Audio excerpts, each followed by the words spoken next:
what if? I think that is probably one of the most important questions we can ask of anything in our life.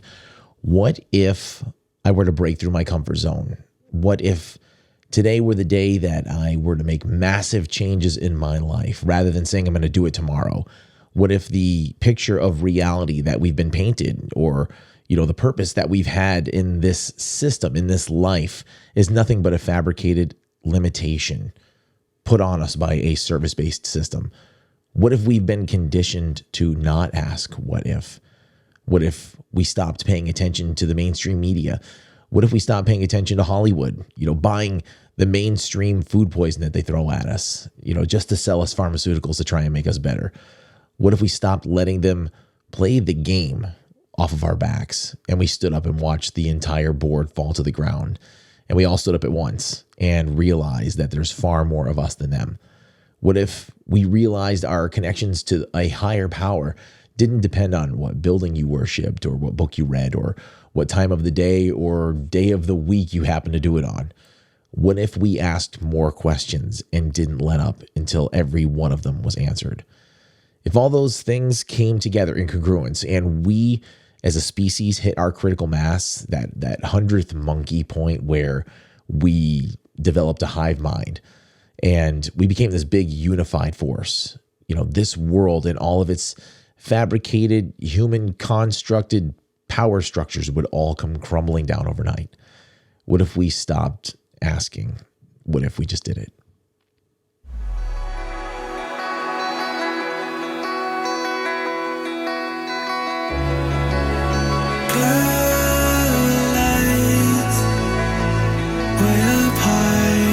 When you change the way you look at things, the things you look at change.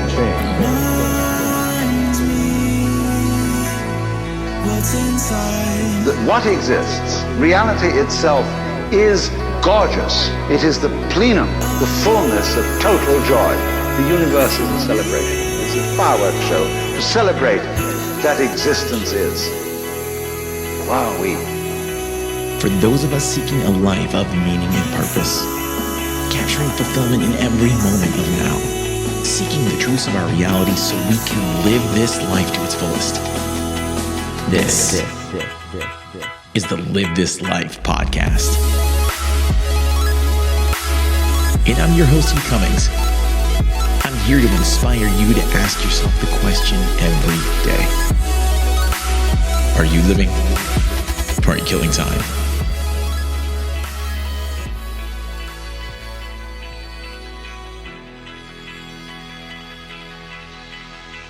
What's going on, everybody? Welcome to the season 4 finale of the Live This Life podcast.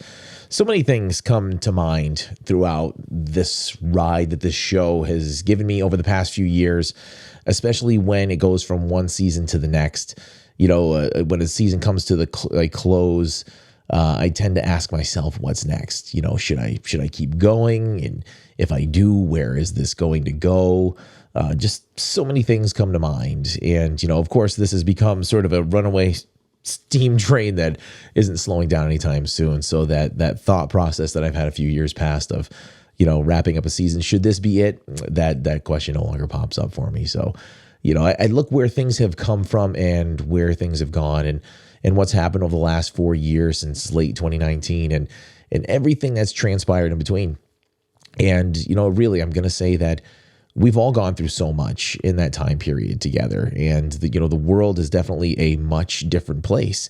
And I think that every single person who is drawn to content like this, a podcast like this, who's drawn into introspection and asking the questions of this world and trying to figure out what life is all about, I think those people are in a much, much different place, a much profoundly different place than so many other people in society.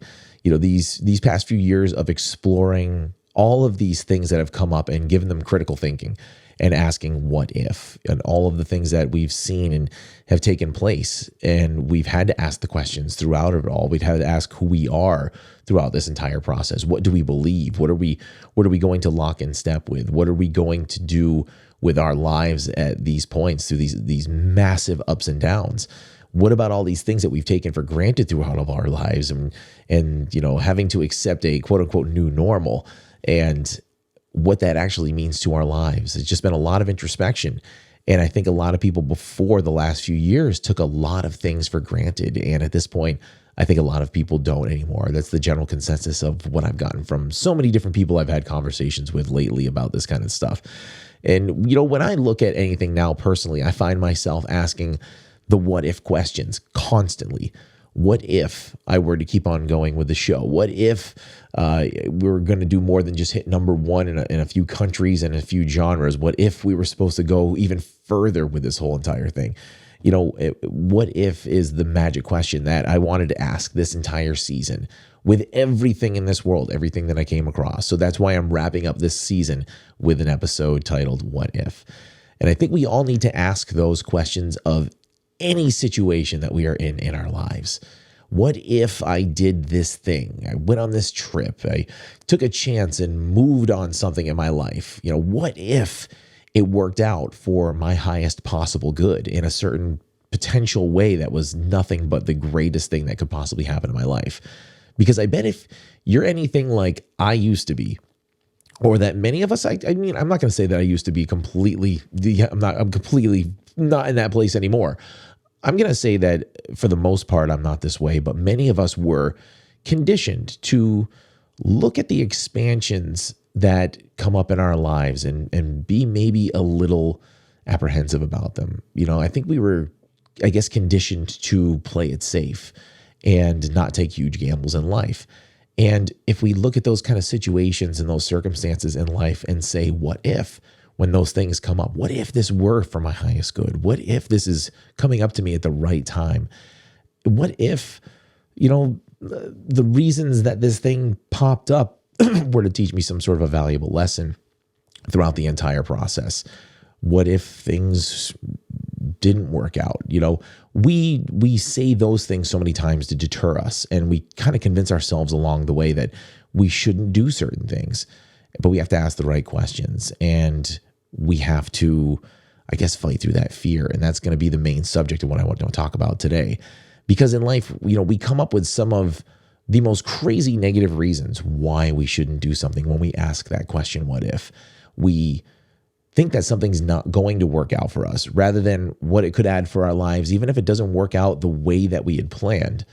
What if that is just the exact reason why that thing was supposed to pop up in the first place, was to teach us some sort of a valuable circumstance, some sort of amazing growth edge that we had to experience. It was something that we absolutely had to call in. And we should be doing the complete opposite of running away from those kind of situations like that.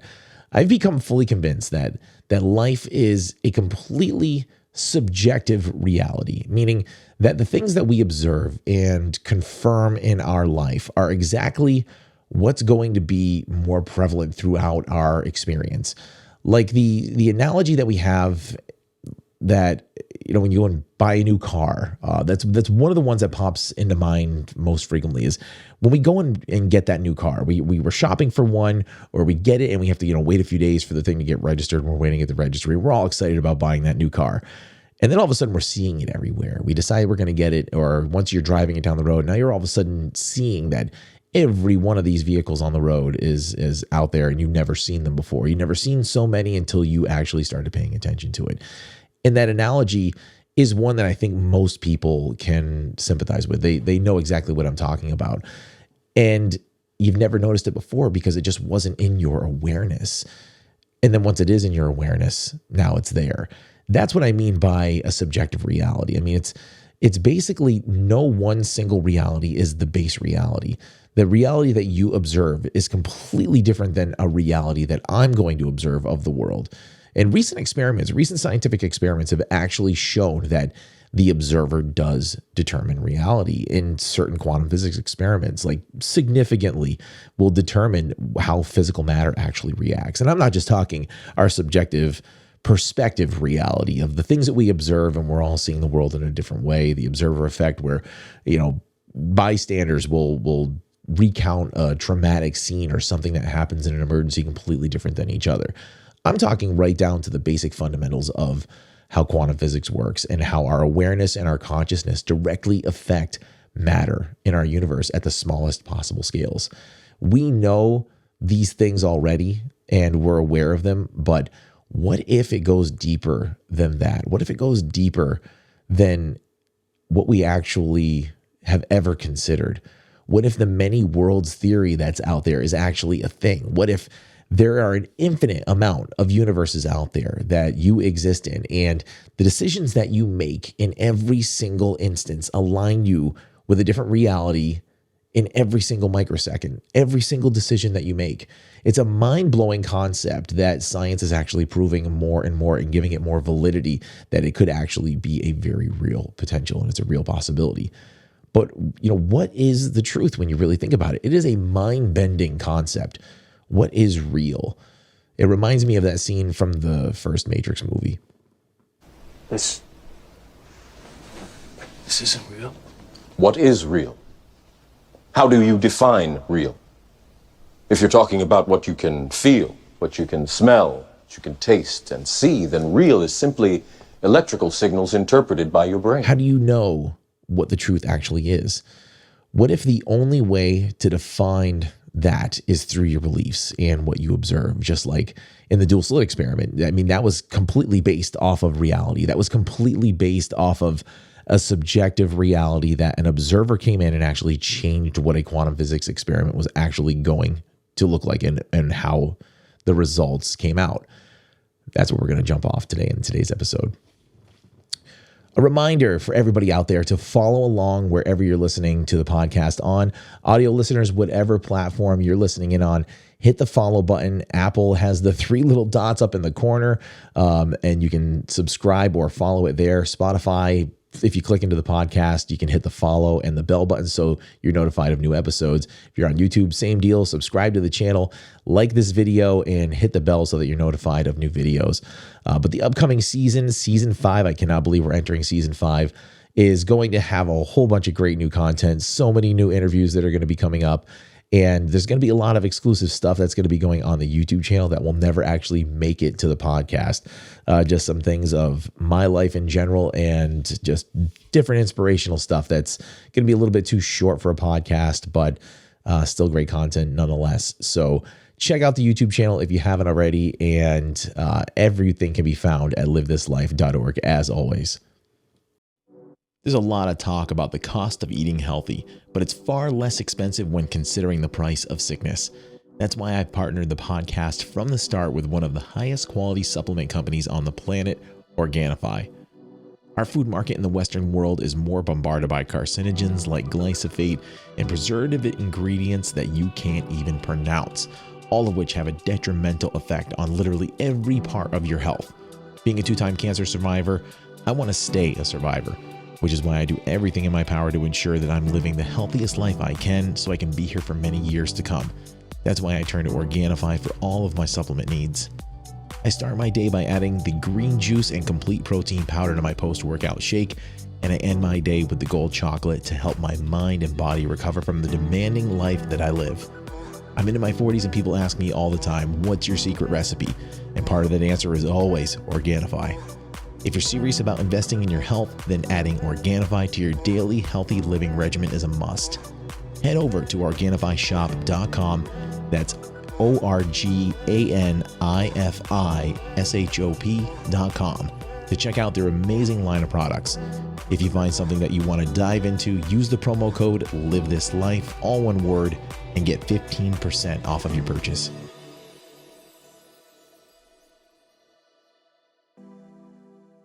The world that we live in is one that reality has shifted so many times on.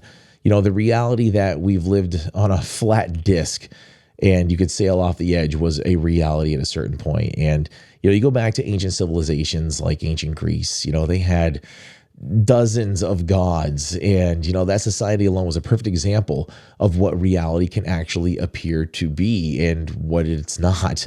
They believed in curses. They believed in so many things that were not physically tangible things that you could see and you could touch, or at least from our perspective now.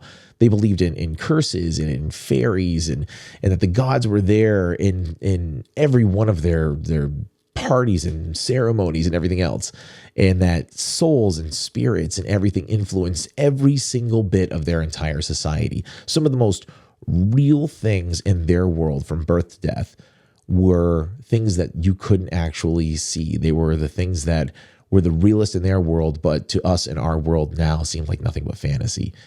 And now we see them as exactly that, nothing but thin air. It's a myth. But why? Did we discover something more along the way? Did we become more intelligent and enlightened? Did we discover that the truth of the reality actually isn't what they said it was back then? Were they wrong? Was their truth not a truth at all? I mean, how do we even know? How do we know what they saw back then? There's so many different animals that have gone extinct over the centuries. And, this planet's history has seen so many mass extinction events. And even animals in our lifetime have gone extinct or are near extinct. So who knows what they saw back then? I mean, even if you've paid attention to some of the headlines lately of the Nazca mummies, they are these little funky looking, they almost look fake, of these little tiny alien looking mummies. And they're from well over 1,000 years old. I think they're like 1,300 years old. And they've run CAT scans on them. And these things look actually legit. They look fake in the box that they brought them in on. But as they ran them through technologies, they're like, there's no way these things could have been fake. This is insane.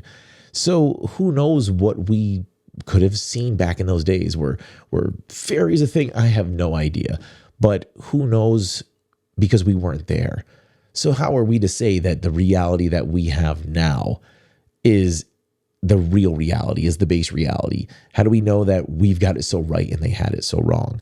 We disregard those past civilizations' beliefs as myths and legends, and that they come from these sort of lesser intelligent civilizations. But what is the real truth? What is the base reality, objective truth? What is real and what isn't? And, it's hard to tell these days. The times that we live in right now are a perfect example of reality being completely divergent in so many different paths. It's even down to the point of, what do you believe in politically? Like, that will give you a certain reality of the world. If you believe in a certain ideology, the world is this awful place full of nothing but pedophiles and corrupt politicians and media that's driving us into a near extinction type of event. And if you're on the other side, you think everybody who thinks that is crazy and that things are all honky-dory and couldn't be any better, and all sorts of stuff. Our reality is so subjective. It is so far from having any sort of objective baseline. And how can you even measure what that objective baseline is? I mean, there are actually quantum physics experiments now, and very world-renowned people like Neil deGrasse Tyson, who are saying things like there is no way to actually measure an objective reality, that this universe is wackier than we ever could have imagined. And the more that we discover about it, the less we actually figure out that we know. And I mean, you used to be able to say, like, this table that I'm sitting at right now is real and it's solid. This thing is as real and solid as this table. But as we learn through more advanced quantum physics experiments, we learn that the tables and chairs and everything that we see as solid matter in this universe isn't actually solid, that the particles are moving around. They just move at different vibrations and densities. And things like neutrinos can actually pass through solid matter. They pass right through the entire planet. That's why they have a neutrino measuring station in the South Pole, because they measure what comes all the way through the planet. And it's amazing. Like, our solid matter isn't actually solid. These things that we thought were absolute truths, these objective baseline reality facts, aren't actually facts at all. And we learn so much more about these vast spaces within the quantum physics, the smallest things that are right underneath our feet, the things that we can actually touch, that our mind gets blown when we think about it on the high scale. We think about how the huge distances between stars and galaxies and everything, tens of millions of light years that it would take for the light to travel from one galaxy to another. But then when we think about the size that separates the atoms in the chair and the small subatomic particles that separate what we're actually touching and feeling every single day, it's mind-blowing. I've said it quite a few times, but actually I haven't said it recently, that when you look at the scale of everything in the universe, from the biggest to the smallest, if you look at the size of the observable universe, that massive, massive scale of something that's so big our minds can barely comprehend it, and you look at a grain of clay and you use the grain of clay as your midpoint, the Planck length, the smallest possible measurable scale, is equal to the grain of clay, as the grain of clay is equal to the size of the universe. So if you blew up that grain of clay to the size of the universe, the Planck length would be the size of the grain of clay. It's mind-boggling that the grain of clay would be the middle ground, and that the universe, as big as it is, has an equal size that goes down so much smaller down to the Planck length. And that's right there in front of us. Like, our minds can't even comprehend all of those things, that there's so much space between these individual particles of the solid matter that you're touching right now, that it's like the distance between the earth and the moon. Like, there's just so much space that things can pass right through. So when we think about reality, it's like we think about some of these things and our reality completely changes. And as time goes on, we have more and more understandings. We understand more and more about the world around us. When it does come to, I don't like getting too political on this show, but we learn more and more about the corruption inside of politics and how the, lobbying. I love the word lobbying because it's basically just legal bribery, and how politicians can hedge on stocks and stuff like that, on contracts that they're going to sign for defense contractors before we go into a massive, large-scale war. But a sports team can't bet against themselves. It's insane. When we learn things like that, we learn about like what Hollywood's about. We learn about things in the mainstream food industry and how bad they are, especially here in the United States. We learn about the things that are illegal elsewhere that we eat here, and all these little rabbit holes that we dive down on certain things. It paints a very bleak picture of the world. But after you get past that shock of the bleak picture of the world, you feel a little bit more empowered. You feel like your life is a little bit more awakened because you know some of these things. Like, these are now truths that you're aware of, and you can govern your life effectively from those things. So, but I also, on the other side, urge people not to look at so much of that negative stuff in this world.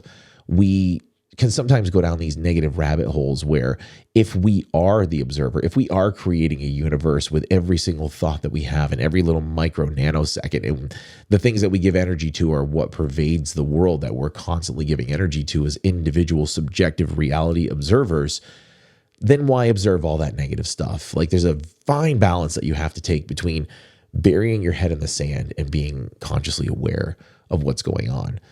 My question, I guess, I pose to everybody is, why choose anything less than a world that is on its way up? Like, yes, these things might be screwed up, but why not choose a world that's not crashing and burning? Why not choose a world that the veil is lifting on, that, yes, there's this chaos, but it's leading to more equality. It's leading to better things that are coming up in this world. And it's exposing so many of the deceptions that have been put in place and keeping these people in power for so long and having them with the ultimate control. And all of those control structures are starting to crumble. Why not observe that world? It gives a positive spin to the chaos that we're seeing throughout the world. And I mean, in all honesty, despite what is happening around the world, despite some of the things that are going on, most of us still live lives of, even royals didn't live as good as most of us live nowadays. They didn't, 1,000 years ago, someone who was considered a royal would be somebody who lives in poverty at this point. But why not observe a world that is starting to straighten itself out, and something that we're looking at sort of the birthing pains of a higher evolutionary state for our entire species, and that we're starting to get an actual grasp on this world and ending that whole societal classist system of serfdom so it doesn't exist anymore. That's the world I'm trying to observe, because it's really hard to have that balance of awareness and not let it drag you down. So I mean, let's dial it down a notch. Let's step back from this world scale and just start observing your own life. How about, have you asked the what ifs about your own existence? Because that's a tough one. The day-to-day life that you live and the things that you don't necessarily like about your life. Have you asked the what ifs about those things? You'd realize how quickly your life would shift into something completely different if you started to ask those what ifs. What if you took the steps to move away from that job that you hate right now, that place that sucks your soul, every single day where you don't feel like anyone gets you, that you don't vibe with anybody that's there. You don't feel like you're doing anything that truly fulfills you. What if you asked yourself, if I could do anything, if I could do any job to benefit the world, what would I do? If I could do something where money was no object, in a world where money doesn't matter, what would I do, if anything, that would benefit the world and myself? How would I want to spend my time? And when you answer that question, if you can answer that question, have you ever thought about what that actually looks like? Like actually sat there and thought about that? Like, wow, it was a life-changing prospect when I actually thought about that for myself for the very first time. So many different things popped up. I mean, you can have the normal stuff that would pop up. Like, if money was no object, I'd be working on my tan. That's what I'd be working on. I'd be working on a Mai Tai or a margarita on the sand somewhere. Like, that's an easy way to look at life. But eventually I can imagine that would get quite boring, after you've taken months and months off, although I'm totally willing to test that theory. But if you were in that position, eventually you'd be like, well, what do I want to do that is going to give me a fulfillment in life? I want to do something that's going to benefit humanity. I want to do something. And if you ask that, what if my life were actually that way? What would I do? And when you do that, that sort of opens up those avenues of maybe the next potential step that you could take in your life. If you're stuck in that place, well, what do you want to do? That's something that everybody has to ask themselves. What is it that you actually want to do? If you were able to live a different life, what if you were able to take those steps? What would it look like right now? I guess we've all heard that saying that the journey of 1,000 miles begins with a single step. That road that you might be looking down, if you have dreamed. A lot of adults I've found don't actually dream in their day-to-day life.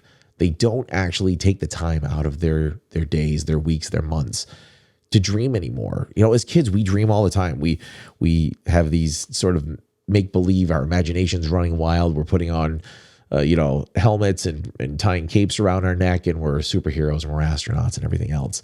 And then as we become adults, for some reason that becomes stupid. So we don't do it anymore and we don't dream. And when you ask most adults, what is your dream? You ask somebody who's out of college, they have a family, they have, they've got kids, they've got a mortgage.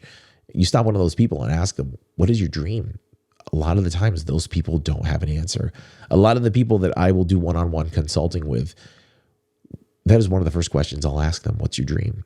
And a lot of people do have answers, but it's a surprising amount of people who say, you know what, I don't know. I guess that's why I'm talking to you, is I want to help find what that is. And it's amazing how little effort you have to put in sometimes to actually uncover the answer. It's right there under the surface. All you have to do is just dedicate some time and open your mind, and there it is. It's not that far underneath the surface. But so many people won't do that. And when they do dream, they'll sort of hide that dream because that long road that they see in front of them when they go and take a few steps toward that dream. But that long path that you eventually have to go down to reach that, it seems so far off. It seems like it's such a long, daunting place that it's going to take to get to.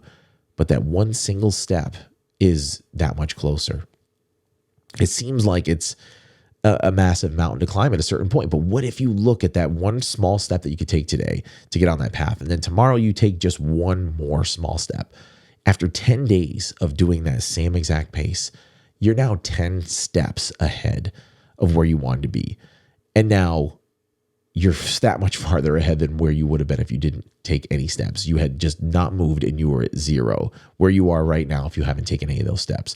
I will compare it to how this podcast first started out. It started and it scared me. I've told this a million times. I sound like a broken record, but it scared me. And I had to take steps of, okay, if I'm going to do this, there's the chance that this could get big. So I had to start a little website and I had to create an email address. And it was just one day after another. I had to create a tagline. I had to eventually start to create an intro. Working on every single one of those things, though, brought me one step closer. And then eventually kicking off the first episode and getting a regular schedule down. It was like, it came very slowly. But then once it actually manifested, it was like, okay, that was actually a lot of small steps, but it was a gigantic step for myself. It was just kind of like when they landed on the moon, one small step for man, one giant leap for mankind. It's like you can take that small step for yourself, and eventually it turns into a giant leap. Even if you're not able to be massively consistent, if you just ask yourself the questions of what if I were to start moving on that dream today and I just took one small step toward that, it could turn into a giant leap. And what if it did? It's an amazing place that your life can actually transform into. And you wake up to that realization that the things that we don't like in our lives are maybe just one small internal decision from being where they are to where they could be. We just have to allow ourselves to dream a little bit. And that's a tough place because, like I said, a lot of us just don't have the time and we think that we're not allowed to dream anymore. It's also a very tough place to be, to realize that everything you've ever wanted and some of the toughest things in your life at the same exact time are all by our own design. And that's a very tough point to be at, because yes, you could be the actual person who is in charge of some of the hardest things you've ever gone through in your life. And you might be the one to blame. Like, yes, outside circumstances, outside people, all those things could play factors, but more likely than not, we had something to do with adding strength to some of our adversities. And those adversities are a very tough place, but good things can come from them as well. They're very tough places to be, but they also can forge some of those internal fortitudes that can't be built any other way. You know, we could have that bad relationship that led us to financial ruin and, you know, led us to some very hard times that we had to get over. But all that can make you strong in the journey ahead. And that place where all sorts of pressure can build up, it can often make a diamond. And that's often what does happen in those places. That place where the pressure is all built up is our starting point, and the motivation to find that dream, to allow us to dream, to ask the question of what if I allowed myself to do this thing this day. We can find that feeling deep down once that pressure builds up. And sometimes the only way we can get there is going through those depths of the hardest times. In those moments, you know, when we get fed up with everything that's happened, and there it is, it's right there in front of us, and we have that epiphany. We get done being the underdog, and we finally allow ourselves to dream again. And things can turn around from some of the lowest points in your life. It's an amazing thing that does happen to so many different people. It's a story that's repeatable. It happens time and time again. And sometimes that dream is one that maybe you don't even believe in for one reason or another, which I can understand that one as well. It's hard to get over that because sometimes there's not people there who are going to encourage you. And sometimes you're the first hurdle to actually start to believe into that dream, to lean into that entire new life that you could be living. Because when you go through all of that internal stuff, that in and of itself is a battle that you have to have, just you, yourself, and I, just me, myself, and I've got to sit down and I've got to figure out everything that's going on in my internal dialogue to get over these restrictions that I'm putting on myself. And then if you can overcome that, there's sometimes the people on the outside that are going to laugh at you. They're going to laugh at your dream. They're going to make you feel stupid about it. Sometimes it's even hard to talk about your dreams around certain people because they'll tell you it's unreasonable or it's stupid. They'll give you a million reasons why you shouldn't go for that thing.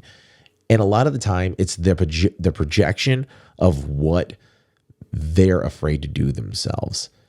A lot of people aren't going to encourage you, and it's tough. You know, you have to ask yourself what it is that's making you actually want to express yourself to those people in the first place. And are those the people you should actually be listening to in the first place as well? Because what if you just decide to not listen to them as well? What if you had people who were in your corner, who were going to cheer you on? You know, what if you just ignored it all? What if you just didn't talk to anybody about it all? You decided to move on it anyways. You didn't need the encouragement, or people did tell you that your dream was stupid and you ignored them. And what if it works? What if that dream actually leads you to the place that you sat and you've tried to imagine and you thought there's no way it could ever happen, but I'm going to try. You can sit and plan all that stuff out, and it can actually lead you to great places.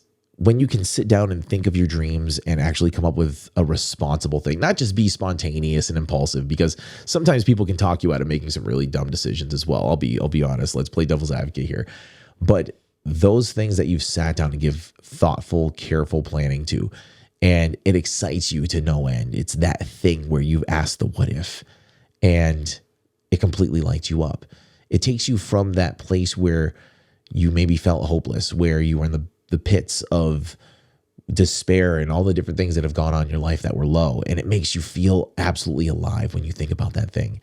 And if you have people that you're afraid to tell because you don't think they're going to encourage you or support you, or at least help tease out the pros and cons, because those are great people. If you can find people who, they're not going to discourage you, but they're going to make you ask certain questions. They're going to make you ask the whys, the wheres, the what ifs, and all that. Those people, though, who are trying to just scare you off of it, those aren't the ones. Those are the ones that are projecting the fear that they have to do the same thing. And those aren't people you should listen to in the first place. You know, all of this stuff, it's not easy, and it's not for everybody. That's why not everybody does it.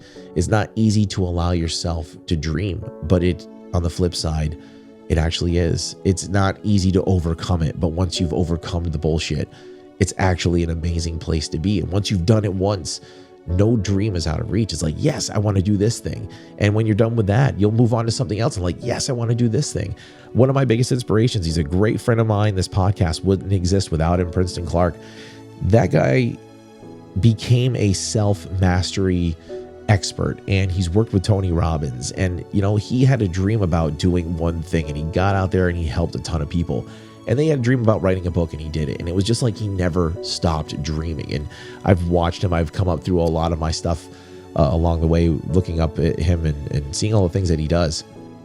And that's a perfect example of a guy who doesn't stop dreaming. This guy will put something in his awareness and go for it. And that's how everybody should be. You accomplish that one dream and you move on it. Even if it doesn't work out, you stretched yourself and you're like, you know what? I allowed myself, I dared myself to dream. And it maybe didn't work out exactly how I wanted it to, but you sort of put the recipe book together and you showed that it is okay to have that dream. It's okay to ask the what ifs of where you would end up being in your life if you allowed those things to happen. All those hard places that are going to come up along the way, though, say it doesn't work out, that's maybe also something that's supposed to happen along the way. Those areas where you were once insecure about yourself are going to dissipate. And then when the next dream comes up, you're going to have some of that confidence, whether you won or lost, whether you made that dream manifest or not. You're going to start gaining that confidence that, you know what? Yes, I can step out on this one too. I remember that time that I stepped out. Maybe it didn't work, but you know, this one's even better. And those things keep you growing and keep you moving forward. Most people will quit at the first glimpse of some of that judgment and the fear that they have either from within themselves or from the people that are around them. And it's a shame, because instead of giving up when that fear starts, you should push in on that challenge until the fear goes away. That's one thing I've noticed through so many different challenges that I've had, was the fear of putting myself out there on a podcast like this. The fear of returning to the ring after having cancer twice and getting out there in front of a couple thousand people. And it's like, wow, what am I doing this for? Like, I'm going to go out there for what? I'm going to go out there and get knocked out in front of these people or have something even worse happen to me. Why go through any of those things? And it wasn't even so much the why. It was, well, the what if I actually go out there and I'm able to do this? And, you know, what if I don't? All those what if questions all fall into play. But when you push through that fear, it's amazing, because you'll find yourself on the other side, and it's going to be a whole different person after you get through that other side of fear. When we're afraid, our mind tells us to run away. It tells us to take the path of least resistance. It's a survival mechanism. It's something that's hardwired into most of us. It's there to keep us alive. It's there to keep us in that comfort zone. You know, that comfort zone is the place we spend 9 months in our mother's womb and developed and stuff. It's a place where we will often try to retreat to and that we try to stay. And when we're in those places, the least amount of growth actually happens. And in those certain times of life when we're just looking for the comfort zone again, and we're trying to just get the reprieve from our hard times, those are okay. Sometimes you go through the stuff and you have to let yourself heal. And like I said, a couple episodes, like forging of iron and the forging process, you got to quench and let that iron cool to get hardened again before you start hammering on it. And it's okay to retreat to that comfort zone for a short time. You go through that bad relationship, you go through those hard times, but you have to ask yourself, what if I'm able to stand up on my feet right now and I don't, and I stay in this comfort zone for too long? Are you going to actually grow? You know, we cool off, we quench, we get back at it, and we start to hammer out things in life when we're ready. And if we don't ask those questions of what if I'm ready? What if this is the part of my life that I'm ready to actually stand up and move again? You don't ask those questions, you're never going to know the answer. And what if our life is basically supposed to be an entire process of ups and downs with all of those highs and lows, weak points and strong points all in between? And if we don't get out of that comfort zone, we'll never know the answers to those questions. But taking the first step down that road could lead us to a place that you have absolutely no idea what could happen and what could come from it.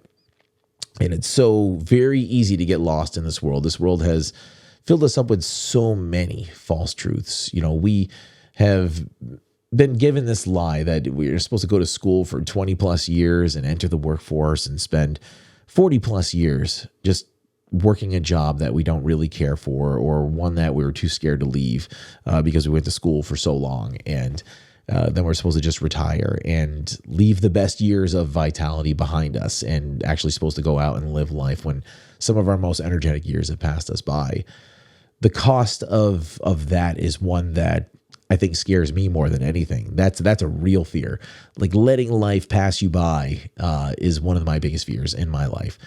And the cost of leaning into something when it gets a little hard, when it scares you a little bit, is, I think, far less of a price to pay. That cost of leaning in and feeling that burn and feeling that potential fear is way less of a price to pay than the regret that we could feel if we never leaned into it at all. You know, ask that question, what if?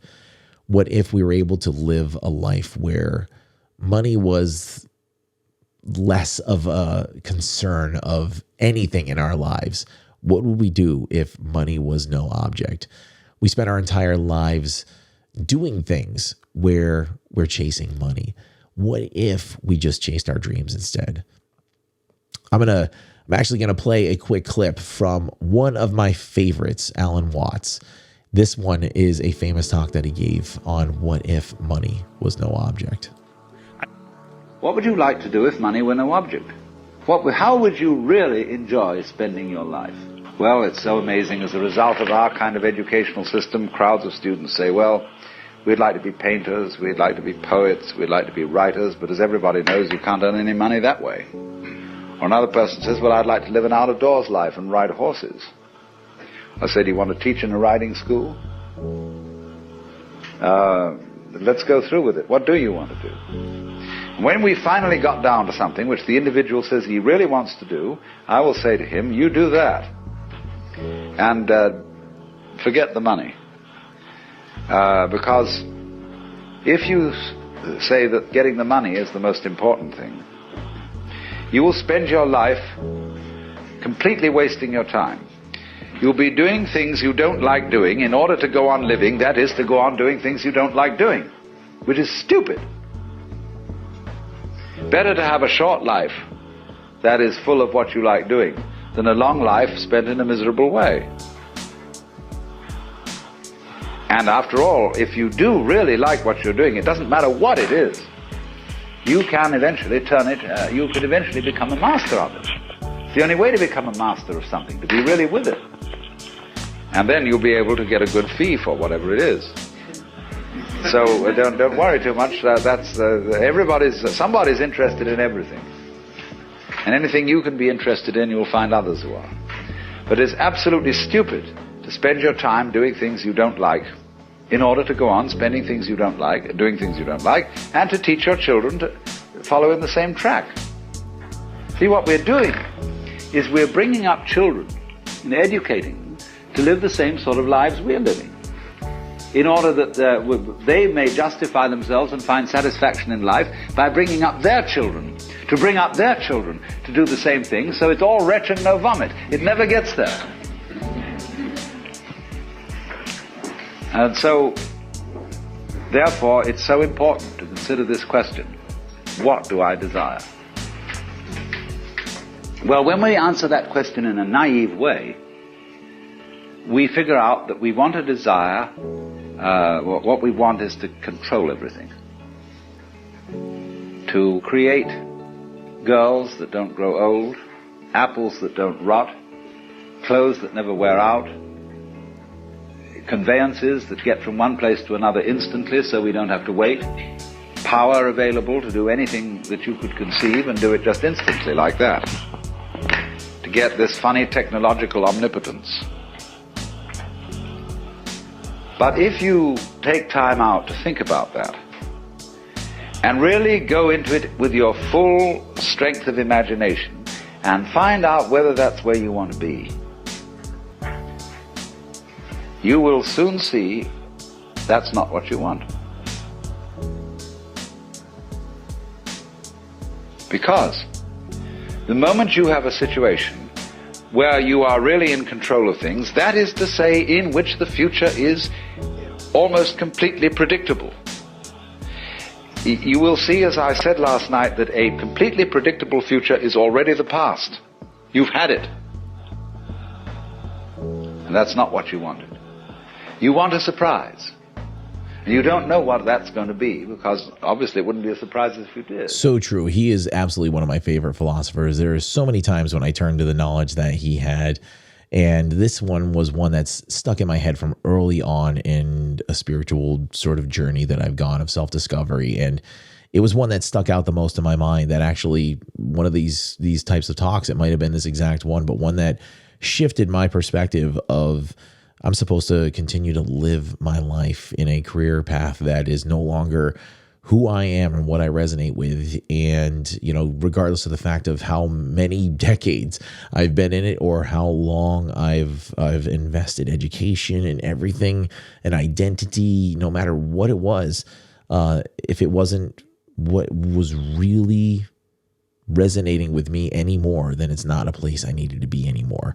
And that's a real hard place for anybody to end up, just because it upends your entire life. But I can tell you, you know, life is so short. So to continue to live it in a place, in a job, with people, with, you know, anybody who doesn't appreciate who you are, no matter what it is, if your life is no longer something that lights you up, if there's certain aspects about your life that they just aren't you anymore, it's something that you have to ask yourself, what if I were to make these changes, and what would my life look like if I were to make these huge changes? When you can sit back and think about the life that someone has sold you, a life that is a completely predictable future, like Alan Watts said, you'll see that that's not the life that you want. The only life worth living is the one where you keep fighting till you die. The words to one of my favorite songs by my all-time favorite band. This one is from my boys from Raw.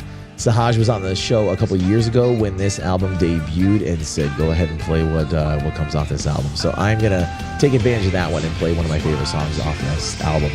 This one's from the album Intercorrupted. This one's called Till You Die. Asking the questions and demanding answers is the way we will all get to some level of objective reality, if there is such a thing. Keep digging into the world and yourself and get everything this life has to offer in the process. Thanks, everybody. We will see you in season 5. Keep living. Hold your breath, and the lights will start to